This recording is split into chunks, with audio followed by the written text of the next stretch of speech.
날씨가 계속 더워져 가는데 우리 속마음은 냉랭하지가 않습니까? 아마 에어컨보다 더 시원한 바람이 내 마음 가운데 있지 않나.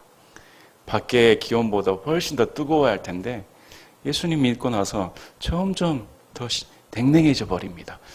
이게 고장이 많이 났다 생각이 됩니다. 기사 불러서 빨리 고쳐야 되는데 우리도 고쳐야 됩니다. 성경을 보고 또 다른 사람들의 신앙을 보고 내 주위의 사람들을 보고 나는 어떻게 신앙생활을 해야 될까?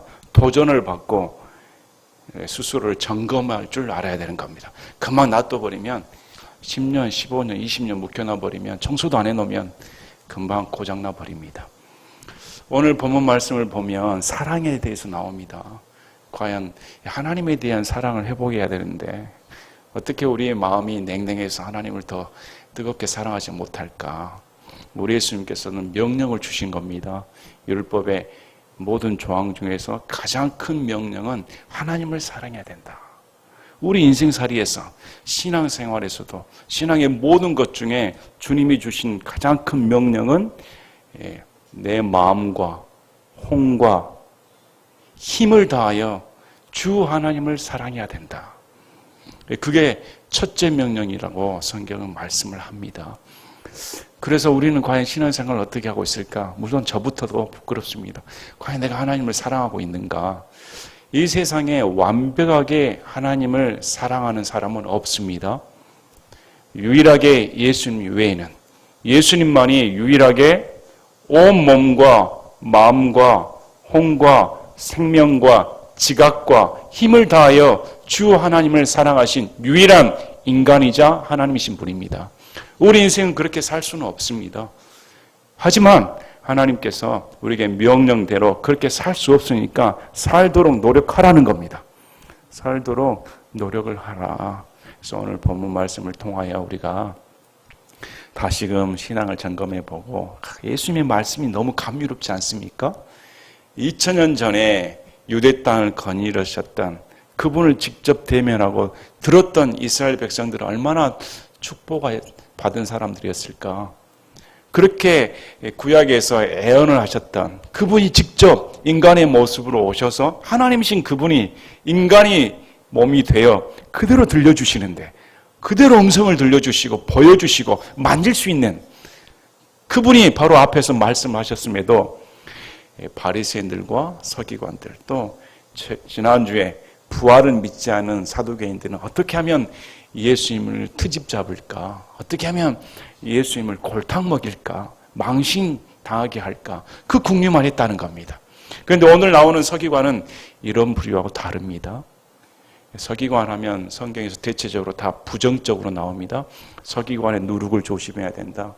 서기관은 바리새인과의 서기관들아 하나님의 율법을 지킨다 하면서 의와 공의를 행하지 않는 이 외식하는 자들 이런 부류로 나오는데 여기 나온 서기관은 다른 부류입니다. 여기 나온 서기관은 우리 예수님께서 칭찬해 주십니다. 왜 그가 칭찬을 받는가? 여기 본문 말씀을 자세히 보시면서 과연 내가 예수님의 말씀을 직접 듣는 서기관이었다면 내가 정말 예수님의 말씀을 듣는 명령에 따른 자일까? 다시금 생각해 보는 시간이 되셨으면 합니다.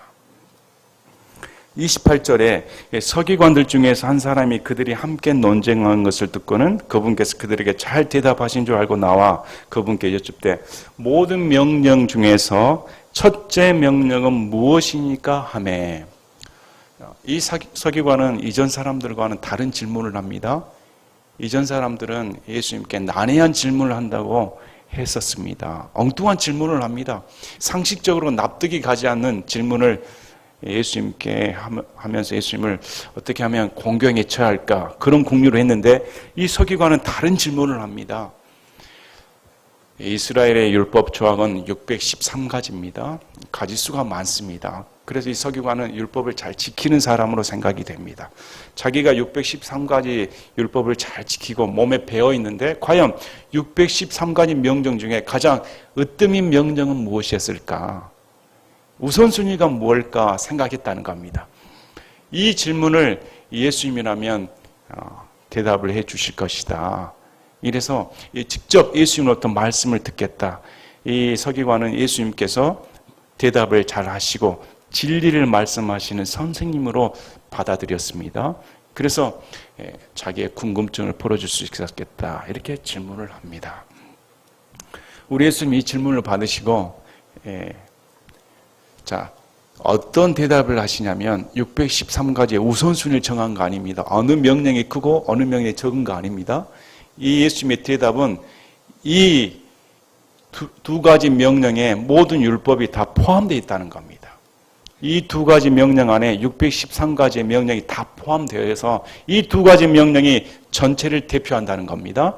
그래서 이 613가지 명령 중에 가장 으뜸인 명령을 물어보니까 자, 어느 게 중요한가 말씀하시는데 예수님께서 그에게 대답하시되 모든 명령 중에서 첫째 명령은 오 이스라엘아 들으라. 주 우리 하나님은 한 주시니 너는 내 마음을 다하고 혼을 다하고 생각을 다하고 힘을 다하여 주 내 하나님을 사랑하라 이니라. 이것이 첫째 명령이니라. 율법 613가지를 통틀어서 가장 으뜸이 되는 명령이 주 내 하나님을 사랑하라. 사랑해야 율법을 지킨다는 겁니다. 사랑하는 자가 하나님의 명령을 따른다는 겁니다. 사랑이 없이 하나님의 명령을 따라서는 안 되는 겁니다. 또 사랑하지 않고는 하나님의 명령을 따를 수가 없는 겁니다. 그러므로 이 율법과 예수 그리스도의 말씀을 따르는 것은 사랑이 기본이 돼 있어야 되는 겁니다. 그런데 우리 예수님께서 어느 하나님을 따르라고 합니까? 이스라엘의 하나님. 이스라엘아 이렇게 말씀을 하시는 겁니다. 이 말씀은 우리가 흔히 아는 신명기 6장 4절 5절에 나옵니다. 신명기 6장 4절 5절에 오 이스라엘아 들으라. 주 우리 하나님은 한 주시니 너는 내 마음을 다하고 혼을 다하고 힘을 다하여 주 내 하나님을 사랑하라. 신명기 10장 12절에도 동일한 말씀이 나옵니다. 이제 이스라엘아 주 네 하나님께서 내게 요구하시는 것이 무엇이냐? 오직 주 네 하나님을 두려워하여 그분의 모든 길로 걷고 그분을 사랑하며 또 내 마음을 다하고 혼을 다하여 주 네 하나님을 섬기며 이렇게 말씀을 합니다. 그래서 주 하나님을 사랑하는 데는 방법이 묘사되어 있습니다. 방식이 들어가 있습니다. 어떤 방식으로 사랑을 해야 됩니까? 마음을 다하여 혼을 다하여 힘을 다하여 세 가지를 말씀을 한 겁니다. 사랑에는 형식이 있어야 되는 겁니다. 사랑에는 행동이 있어야 되는 겁니다. 겉뿐인 사랑은 없다는 것입니다. 마음 중심에서 사랑을 쏟아부어야 되는 겁니다. 이 혼은 생명을 대신합니다. 내 전체를 들여서 내 목숨을 들여서 생명을 바칠 정도로 주 하나님을 사랑해야 된다. 그리고 있는 힘껏 온 열정을 다해서 주 내 하나님을 사랑해야 된다.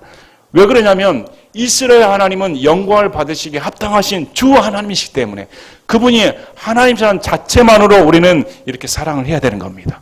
왜냐하면 우리는 창조물에 불과하기 때문에 창조물은 창조주를 사랑해야 마땅하는 겁니다. 그러면 이스라엘 하나님은 어떤 하나님이실까요? 신명기 4장 31절부터 35절까지 이스라엘 하나님에 대해서 말씀을 합니다. 31절에 그분께서 너를 버리지 아니하시며 너를 멸하지 아니하시고 친히 네 조상들에게 맹세하신 바 그들에 대한 언약을 잊지 아니하시리라. 32절에 이제 내가 있기 전의 날들 곧 하나님께서 사람을 땅 위에 창조하신 날부터 지금까지 지나간 날들에게 물어보라. 하늘 이 끝에서 저 끝까지 물어보라. 이런 큰 일이 있었느냐? 이런 일을 들은 적이 있었느냐? 33절에 어떤 백성이 너처럼 불 가운데서 말씀하시는 하나님의 음성을 듣고 산 적이 있었느냐? 혹은 주 너희 하나님께서 이집트에서 너희를 위하여 너희 눈앞에서 모든 것을 행하신 것 같이 하나님께서 친히 가셔서 자기를 위하여 시험들과 표적들과 이적들과 전쟁과 강한 손과 뻗은 팔과 큰 두려움으로 한 민족을 다른 민족의 한가운데서 취하여 낸 적이 있었느냐? 그것을 내게 보여주신 것은 주 그분은 하나님이시요 그분 외에 다른 신이 없음을 내가 알게 하려 하심이라. 이스라엘 하나님처럼 하나님께서 구출해 주신 하나님은 없다는 겁니다. 다른 신은 그런 능력을 행할 수가 없는 겁니다. 그렇게 해주신 이유는 이스라엘 하나님이 참 하나님인 것을 모든 민족에게 보여준다는 겁니다. 그러므로 우리는 한국의 하나님, 무슨 미국의 하나님, 영국의 하나님, 유럽의 하나님 많이 찾습니다. 어떻게 성경에서 한국을 찾는지 난 이해가 안 됩니다. 어떻게 성경에서 한국이 나옵니까? 성경에서는 철저하게 이스라엘의 하나님인 겁니다. 이스라엘 하나님이 참 하나님이다. 다른 하나님은 안 계신다는 겁니다. 여러분, 구약을 통해서 하나님께서 이스라엘을 어떻게 다루시는가, 어느 정도로 사랑하시는가, 어느 정도로 이스라엘 백성을 구하기 위해서 온 애를 다 쓰시는가, 어느 정도로 사랑하셔서 메시아를 약속하시는가, 그 열심히 반드시 이룬다고 성경은 말씀을 하고 있는 겁니다. 그 하나님이 참 하나님이시고 다른 이방 민족의 신들은 다 우상에 불과하다. 그래서 이스라엘아, 너를 그렇게 대한 하나님이 참 하나님이시다. 우상들이 속죄함을 가져다 줍니까? 다른 종교에서 우리를 죄로부터 구원해 줍니까?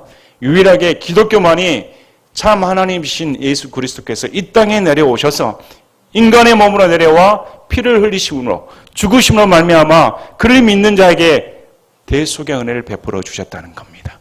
유일하게 그분이 진짜 하나님이시다. 그래서 이사야 44장 6절에 이스라엘의 왕인 주 곧 그의 구속자인 만군의 주가 이같이 말하노라. 나는 처음이요 나는 마지막이니라. 나 외에 다른 신이 없느니라. 이스라엘의 왕인 주 곧 만군의 구속자 여호와로 불립니다.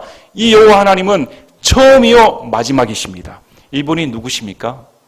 예수님입니다. 요한계시록 1장 8절, 17절, 18절에 예수님께서 직접 말씀합니다. 나는 알파와 오메가요 처음이요 마지막이다. 그분이 구약에서 말씀하셨던 여호와 하나님, 이스라엘의 왕이신 겁니다. 그래서 십자가 명패에 유대인의 왕 나사렛 예수, 그래서 우리 예수님이 이스라엘 왕이시다. 그분이 참 하나님이신 겁니다. 여러분, 예수님은 어떻게 믿습니까? 여러분, 예수 위에는 다른 신은 없는 겁니다. 여러분, 예수 위에 다른 신이 여러분을 구출해 주십니까? 여러분의 인생 가운데서, 여러분의 죄된 삶 가운데서, 여러분의 고통 가운데서 구출하실 분은 오직 예수 그리스도 뿐이시다. 그분이 처음이요 마지막이신 분입니다. 그래서 우리가 믿는 분이 이스라엘 하나님인 겁니다. 그분은 이스라엘 하나님으로서 다시 7년 환난 끝난 시점에 저 올리브산으로 예수님께서 사도행전에 말씀하신 것처럼 각인이 보는 눈으로 내려오실 겁니다. 영광스럽게 내려오신 그날이 기대가 되지 않습니까? 자, 그 하나님을 사랑해야 된다. 우리가 사랑해야 되는 이유가 뭡니까? 그분이 먼저 나를 사랑하셨기 때문입니다. 인간은 스스로 하나님을 사랑할 자 없습니다. 자, 성경에서 그렇게 말씀을 합니다. 우리 요한일서 보시겠습니다. 요한일서 3장 16절, 17절부터 나옵니다. 요한일서 3장 16절 하나님께서 우리를 위해 자신의 생명을 버리셨으므로 우리가 이로써 그분의 사랑을 깨닫나니 우리가 형제들 위해 우리의 생명을 버리는 것이 마땅하니라. 이 말씀은 바로 우리 예수님께서 둘째 명령해 주신 말씀과 연관이 있습니다. 둘째 명령 곧 이것과 같으니 너는 내 이웃을 내 자신과 같이 사랑하라니라. 이것들보다 더 큰 다른 명령은 없느니라 하시매, 이 말씀은 하나님의 사랑을 깨달은 자가 그 사랑 때문에 다른 사람을 사랑할 수가 있다는 겁니다. 하나님의 사랑 깨달은 자가 왜 깨닫습니까? 우리를 위해 자신의 생명을 버리셨다는 겁니다. 이 사랑이 신자들 마음 가운데 있어야 되는 겁니다. 어떻게 나를 위해 죽으셨을까? 어떻게 나를 위해 대신 죽으실 수가 있을까? 로마서 5장 8절에 우리가 아직 죄인이었을 때에 그리스도께서 우리를 위해 죽으심으로 하나님께서 우리를 향한 자신의 사랑을 당당히 제시하시느니라. 우리가 잘해서 이뻐 봐 주신 거 아닙니다. 우리가 의롭게 되어서 하나님께서 사랑해 주신 거 아닙니다.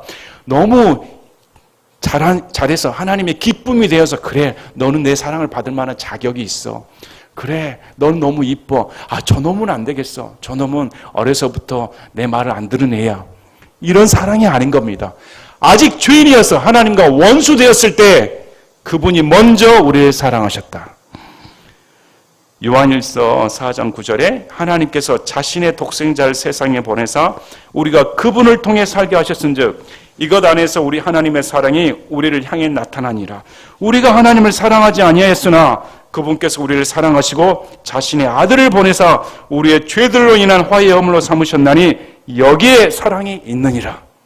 우리는 하나님을 사랑하지 않았는데 어떻게 자신의 아들을 보내서 우리를 왜 죽게 하실 수가 있을까? 거기에 사랑이 있다는 겁니다. 그래서 십자가에 들어간 사람은 어떤 마음이 품습니까? 내가 잘한 것이 없었는데 나는 지옥 가야 마땅할 자인데 어떻게 나를 위해 죽으셨을까? 그래서 통곡이 나오는 겁니다. 그래서 울 수가 있는 겁니다. 이전에는 이기적인 마음뿐이었는데, 쾌락뿐이었는데, 죄된 본성뿐이었는데 하나님의 사랑이 밀고 들어오니까 그 사랑을 견딜 수가 없어서 하나님을 사랑하지 않을 수밖에 없다는 겁니다. 그래서 하나님을 사랑하는 겁니다. 요한일서 4장 19절에도 우리가 그분을 사랑함은 그분께서 먼저 우리를 사랑하셨기 때문이라. 요한일서 4장 19절입니다. 우리가 하나님을 사랑하는 이유가 우리가 하나님을 사랑해서 그분이 사랑해 준 거 아닙니다. 그분이 먼저 우리를 사랑했기 때문에 그 사랑을 깨닫고 사랑할 수가 있다는 겁니다. 그래서 현세적인 사랑과 차원이 다른 겁니다. 많은 사람은 현세적인 사랑이 품어주는 거, 인권을 보호하는 거, 이런 걸로 치장을 합니다. 그러나 기독교의 사랑은 심판입니다. 기독교의 사랑은 죄로부터 심판으로부터 구출받았다는 겁니다. 그래서 그 사랑이 진짜인 겁니다. 어떻게 병든 자에게 약을 줘야 사랑이지 병든 자에게 오냐 그 병 갖고 계속 살아라 또닥또닥 하는 것이 사랑입니까? 병든 자에게 병을 가르쳐주고 약을 줄 수 있는 것이 사랑인 겁니다. 그래서 하나님께서 우리가 병들었을 때 약을 준 겁니다. 잘해서 약을 받을 만한 짓을 해서 준 게 아니라 약을 살 값도 지불할 수가 없는데 도저히 지불할 수 없는 나를 위해 대신 공짜로 주신 것이죠. 믿기만 하면 고쳐주겠다는 겁니다. 그래서 예수 그리스도의 사랑이 어느 정도냐. 그 사랑을 깨달았기 때문에 이웃을 사랑할 수가 있다는 겁니다. 왜 이웃을 사랑할 수 있을까요? 저 사람이 나와 똑같은 형편의 사람인 걸 아니까 그렇습니다. 나도 죄인이었는데 하나님이 사랑해 주셨는데 저 죄인도 마땅히 나하고 똑같은 처지였구나. 그래서 사랑할 수가 있다는 겁니다. 성경에서는 하나님의 사랑을 먼저 깨달아야만이 이웃을 사랑할 수가 있는 겁니다.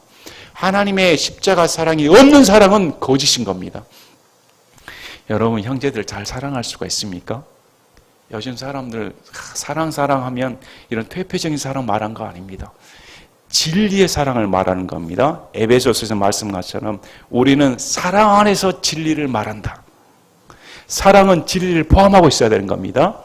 우리 베드로후서 1장 5절부터 9절 말씀을 보았습니다. 우리가 믿음의 덕의 지식을, 지식의 절제를, 절제의 인내를, 인내의 경건을, 경건의 형제의 친절을, 형제의 친절에 사랑을 더하라. 믿음이 있다면 이제 시작을 하는 겁니다. 그래서 막 믿기 시작하면 믿음의 열매들이 드러나야 되는 겁니다. 그래서 믿음의 덕이 쌓여야 되고 그 덕에 지식이 쌓여야 되고 지식의 절제를 쌓아야 되고 인내를 쌓아야 되고 경건을 쌓아야 되고 형제의 친절을 쌓아야 되고 그 결국은 아가페적인 사랑이다. 그래서 이 사랑 안에 다 들어가 있는 겁니다. 사랑은 믿음이 포함되어 있어야 되는 겁니다. 절제가 들어가야 되는 겁니다. 지식이 들어가야 되는 겁니다. 진리가 없는 사랑은 가짜인 겁니다. 동성애보고 잘한다는 것은 거짓 사랑인 겁니다. 그렇게 하면 안 됩니다. 하나님의 심판을 받습니다. 이렇게 말하는 것이 사랑인 겁니다. 세습을 하면 안 됩니다. 교회가 퇴폐화되면 안 됩니다. 교회가 이전 사회보다 못하면 안 되는 겁니다.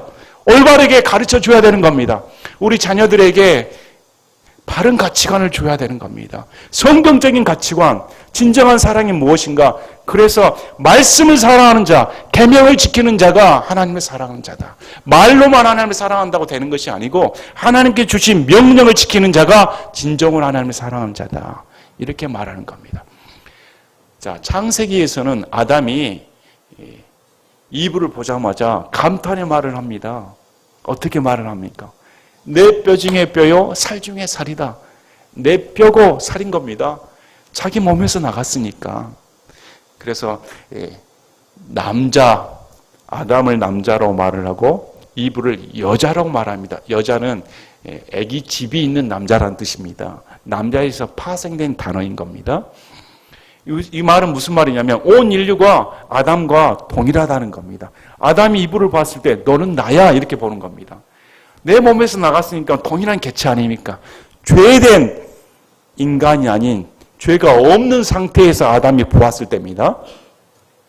그래서 죄된 우리 본성들은 다른 사람을 그렇게 볼 수가 없는 겁니다. 여러분, 여러분의 아내를 보고 너는 나야 이렇게 말할 수 있습니까? 아니면 지나가는 사람을 보고 너는 나야 이렇게 말합니까? 얼마나 우리가 손가락질을 합니까? 얼마나 증오를 합니까? 얼마나 반박을 합니까?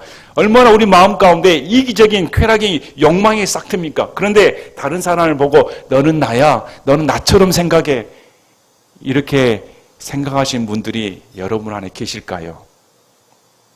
없지요. 우리는 그렇게 생각하지 않습니다.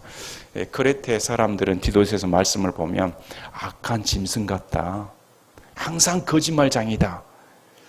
근데 조금 여러분 살펴보시길 바랍니다. 요즘 사람들 보면 이 사회를 보시기 바랍니다. 정말 미쳐 돌아가는 것 같습니다. 내가 정상인가? 비정상인가?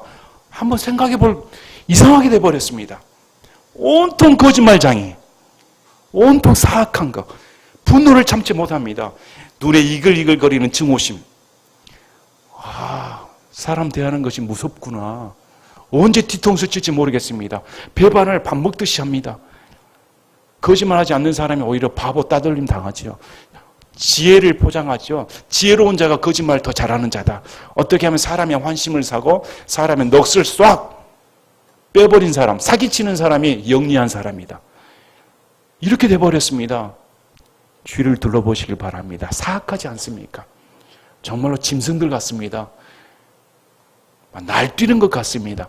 이럴 때 우리가 사랑을 외치고 하나님의 말씀을 전하고 너무 동떨어진 세계를 말하는 것 같지 않는가? 현 세대에 부합되지 않는다고 생각이 됩니다. 그런데 성경에서는 그리스도인이라면, 하나님의 사랑을 깨달은 자라면 저 악한 짐승을 위해 예수님께서 피 흘리셨기 때문에 사랑해야 마땅하다. 특별히 교회 지체들 간에, 특별히 성도들 가운데는 다르게 봐야 되는 겁니다. 저 성도가 구원을 받았습니다. 구원을 받았음에도 완전한 인간은 없는 겁니다. 교회에 분파가 생길 수밖에 없습니다. 자기 생각이 강한 사람은 어디다 박아버립니다. 뿔이 달린 것처럼 다른 사람들 막 박아버리죠. 자기가 찌른지도 모릅니다. 항상 가해자는 자기가 피해자라고 생각합니다. 여러분, 내가 가해자입니다. 이런 분은 드뭅니다. 전부 다 싸움 나면 내가 피해자입니다. 내가 피해자입니다. 이렇게 말하지요.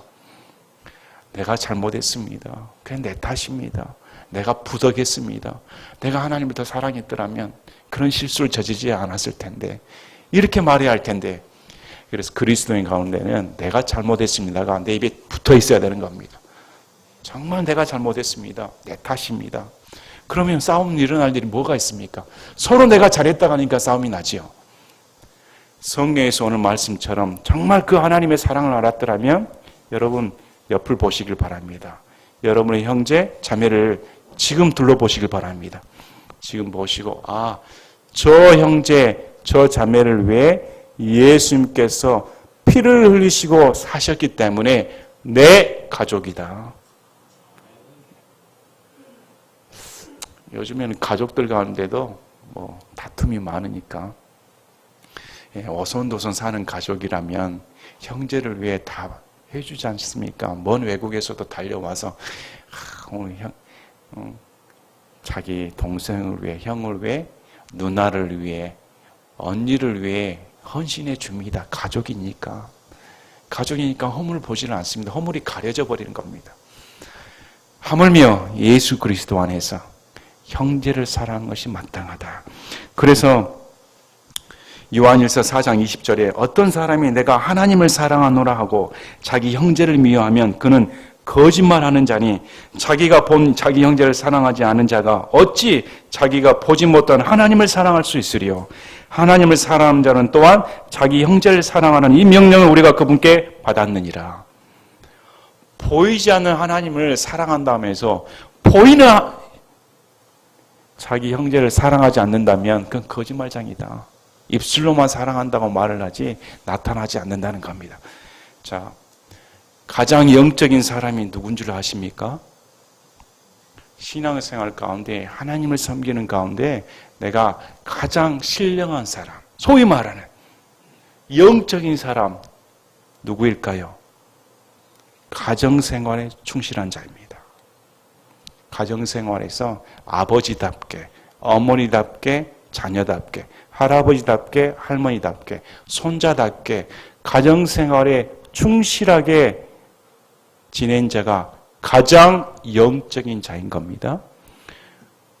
그러지도 않으면서 예배드리며 온갖 악한 생각을 품고 가족들을 사랑하지 않는다면 그건 거짓말장이다.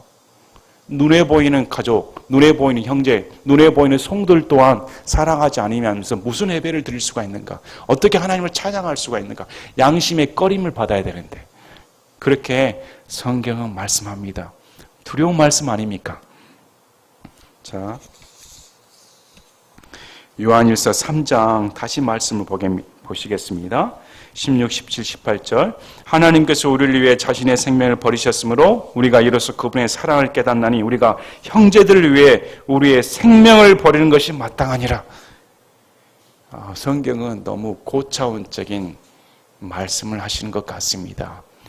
그냥 돈으로 때울 수 있는데 그냥 물질로 때울 수 있는데 그 정도는 하겠다. 그런데 성경은 저 형제를 위해 우리의 생명을 버리는 것이 마땅하다. 신약 성도들은 그렇게 명령을 받았습니다. 신약의 공동체들은 그때는 예수님 믿는다고 하면 순교를 당할 판이었으니까 같이 지체들입니다. 군인이라면 어떨까요? 군인이라면 총 들고 가서 자기 전우들이 총 맞아 죽으면 가만히 있겠습니까? 빗발치는 총탄 속에서 전우의 목숨을 대신할 만한, 우리 보면 숭고한 헌신을 하는 장교들이 있습니다. 부하들의 목숨을 구하고자 수류탄을 가슴에 품고 혼자 죽어버리는 숭고한 희생을 치른 사람들이 있습니다. 왜 그렇습니까? 전우회 때문에. 그런데 신약 성도들은 그렇게 살았습니다. 저 성도가 로마 군인에 발각되어서 황제 숭배를 강요당했을 때 나는 예수님만이 우리의 왕입니다. 나의 왕입니다. 이렇게 고백했다가 짐승의 밥이 되고 화형에 처해지고 그런 것이 눈에 보이는 그런 살벌한 시대에 살았을 때 어떤 마음을 품었을까요? 저 형제를 위해 생명을 버리는 것이 마땅하다. 목숨을 각오하고 신앙생활을 하니까. 왜 이런 말들이 우리의 귀에 들어오지 않을까? 나태하기 때문입니다. 그 정도의 헌신적인 신앙생활을 우리 교회에서 할 필요가 없기 때문에, 필요성을 못 느끼니까 그 말씀이 직접적으로 들려오지 않는다는 겁니다. 그냥 방패되는 것처럼 말씀 들어오려다 튀어나가 버린 겁니다. 정말 여러분, 우리의 생명을 버릴 정도로 여러분의 주위에 있는, 여러분의 바로 옆에 있는 성도를 위해 할 수가 있습니까? 물론 저도 못합니다. 그 정도 되질 않습니다. 그러나 말씀에 순종해야 되니까 그렇게 되도록 노력을 해야 되는 겁니다. 목숨까지 줄 정도로 사랑한다면 저 사람이 나를 욕을 하고 비방을 한듯, 그래, 예수님이 너를 위해서도 당신을 위해서도 목숨을 내놨기 때문에 그 정도는 나가 들어도 된다. 나는 이미 죽어버렸으니까. 죽은 시체는 말이 없는 겁니다. 여러분, 죽었다고 생각하십시오. 예수 그리스도를 믿는 순간 나는 죽어버렸다. 내 자존심, 내 성질, 이런 모든 것들은 다 죽어버렸다. 건드려라. 반응을 않겠다. 인생을 살아가면서요, 가장 좋은 인생의 지혜 중에 하나가 뭔지 아십니까? 누가 나한테 요구했을 때 반응 안 해버린 겁니다. 그러면 요구한 사람이 약오르지요. 반응을 없애버리면 됩니다. 정말 오늘 말씀처럼 우리가 예수 그리스도께서 나를 위해 생명을 버리신 것처럼 성도를 위해, 여러분의 옆 사람을 위해 우리의 생명을 버리는 것이 마땅하다. 이렇게 가르쳐 줍니다. 그래서 나의 어린 자녀들아, 우리가 말과 혀로만 사랑하지 말고 오직 행함과 진실함으로 하자. 이로써 우리가 진리에 속한 줄 알고 또 그분 앞에서 우리의 마음을 확고히 하리로다. 진리에 속한 자는 이 행동이 나올 수밖에 없다는 겁니다. 예수 그리스도의 사랑을 알았으니까 그 사랑 때문에 옆에 사람을 사랑할 수밖에 없다고 성경은 말을 하는 겁니다. 그래서 그 사람의 사랑의 행동에 따라 진리가 있는가 없는가 판가름이 나는 겁니다.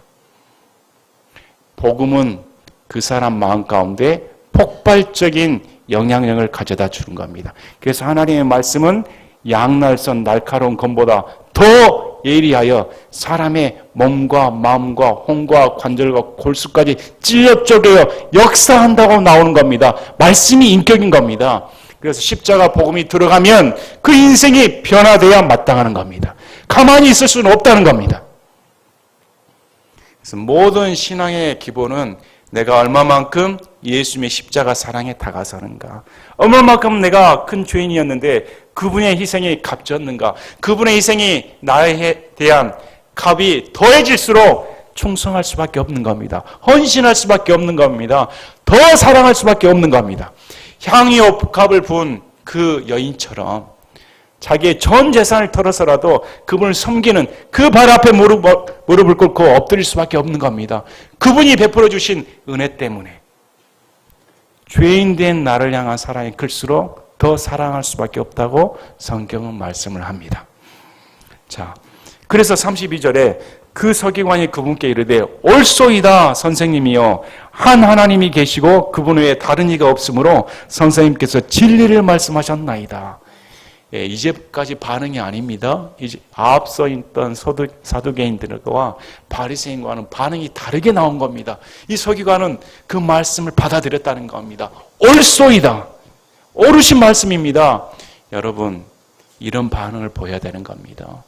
목사의 말이 선포될 때, 하나님의 말씀이 선포될 때, 성경을 볼 때 옳소이다. 이 반응이 나와야 되는 겁니다. 그 말씀이 맞습니다. 그 말씀이 진리입니다. 받아들입니다. 이 서기관은 받아들였다는 겁니다. 한 하나님이 계시고 그분 외에 다른 이가 없으므로 선생님께서 진리를 말씀하셨습니다. 그리고 더 말을 합니다. 또 마음을 다하고 지각을 다하고 혼을 다하고 힘을 다하여 그분을 사랑하는 것과 자기 이웃을 자신과 같이 사랑하는 것이 전체를 드리는 모든 번제물과 희생물보다 더 나으니라 하며, 바리새인과 서기관들은 율법을 지키는 자였습니다. 11조 하면 아이고 첫째가 정도로 제일 잘 냈습니다. 그럼에도 예수님으로부터 외식하는 자야, 이렇게 비난을 받았습니다. 그런데 이 서기관은 어떻게 말합니까?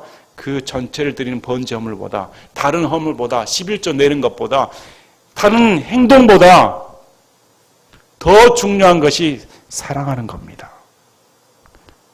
이것이 중요한 겁니다. 이렇게 말했다는 겁니다. 자, 이 말씀은 우리가 미가서 말씀이 나옵니다. 미가서 6장 6절 7절 8절입니다. 미가서 6장 6절 7절 8절. 미가서 6장 6절에 내가 무엇을 가지고 주 앞에 나아가며 높으신 하나님 앞에서 절을 할까? 내가 번제물과 1년 된 송아지를 가지고 그분 앞에 나아갈까? 주께서 수천의 순양이나 수만의 강물 같은 기름을 기뻐하실까? 내가 내 범법으로 인하여 내 맏아들을, 내 혼의 죄로 인하여 내 몸의 열매를 드릴까? 자, 8절에 오 사람아, 그분께서 무엇이 선한 것인지 내게 보이셨나니 주께서 내게 요구하시는 것은 오직 의롭게 행하고 긍휼을 사랑하며 겸손하게 내 하나님과 함께 걷는 것이 아니냐. 다른 외적인 행동보다 진정 하나님을께서 기뻐하시는 것은 겸손하게 긍휼을 사랑하고 그분의 뜻을 행하며 하나님과 동행하는 것이 선한 것이다. 이렇게 성경은 말씀합니다. 이 서기관은 그것을 알았습니다. 놀랍지 않습니까? 우리는 어떻게 신앙생활을 해야 될까? 우리는 정말로 마음 가운데 교회에서 예배 드린 거 좋습니다. 헌금 좋습니다. 사랑하니까 헌금을 냅니다. 사랑하니까 예배를 드립니다. 찬송을 합니다. 그러나 찬송을 해도 마음에 진정한 하나님에게 대한 경배함, 사랑이 충만해서 주님을 기뻐함으로 말미암아 정말 흥이 나서 목청껏 그렇게 할 수가 있는가?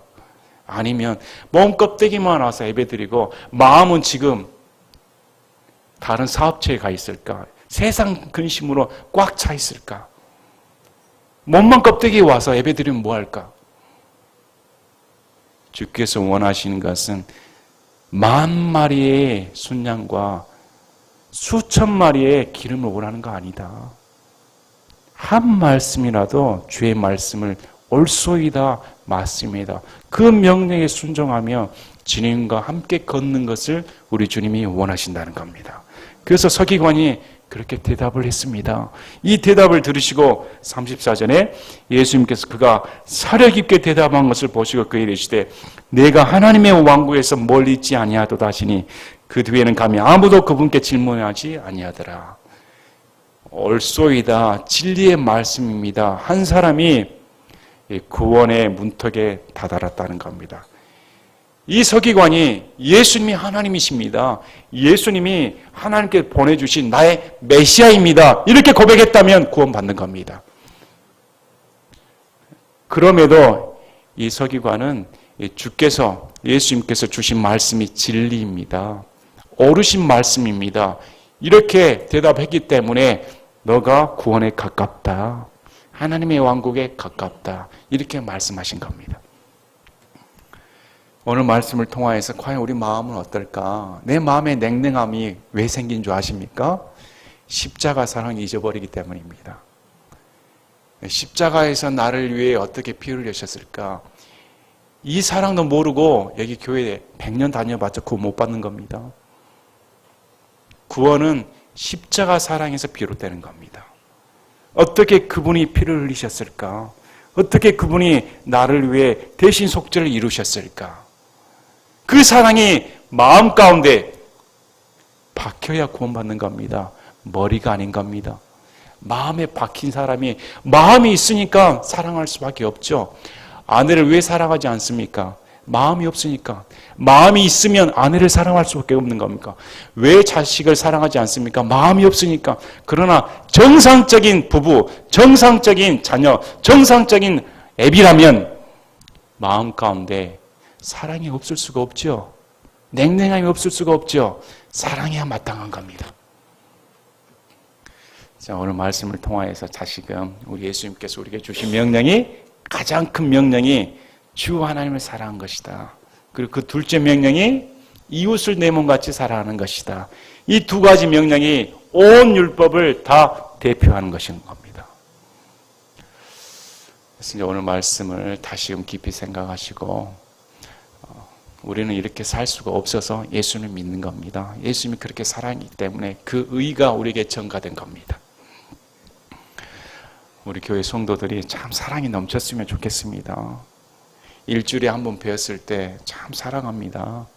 얼마나 세상 가운데 시달렸을까. 다 고생한 처지로 오신 거 아닙니까? 일주일간 다 힘들게 살다가 여기 와서 서로 성도들을 보고 위로의 말을 줘야 되는 겁니다. 고생했는데 여기 와서 위로 받으시길 바랍니다. 오늘 광양에서 우리 김종환 형제님께서 들어왔더니 효소물을 주셨습니다.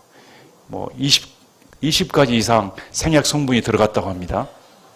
건강 챙겨달라고, 성도들 건강 챙겨주기 위해서 그 먼 광양에서 효소물을 가지고 오셨습니다. 얼마나 감사합니까? 우리 김양현 형제님 농사가 잘 된 것 같습니다. 300평 땅을 샀다 가는데 지금 가뭄이 계속되어서 농지가 다 타들어간다고 합니다. 밭은 다 농작물을 말라버리고 소산물이 다 썩어서 과일값도 폭등이 된다고 합니다. 그런데 수박 농사가 잘 된 것 같습니다. 수박을 오늘 또 많이 가져오셨습니다. 참, 너무 감사합니다. 성도들이 이렇게 하시는 이유가 뭡니까? 주고 싶으니까. 사랑하니까 주고 싶은 겁니다. 사랑하는 마음이 없으면 내 돈 나가는 것도 아까워서 지갑문이 안 열리는 겁니다. 사랑하니까, 섬기고 싶으니까 이런 행동들이 나오는 겁니다. 얼마나 감사합니까? 감사하니까 잘 드시길 바랍니다. 벌컥벌컥 드시길 바랍니다. 다 힘들 내시고 오늘 말씀이 우리의 계명이 되시기를 바랍니다. 제가 기도하고 마치겠습니다.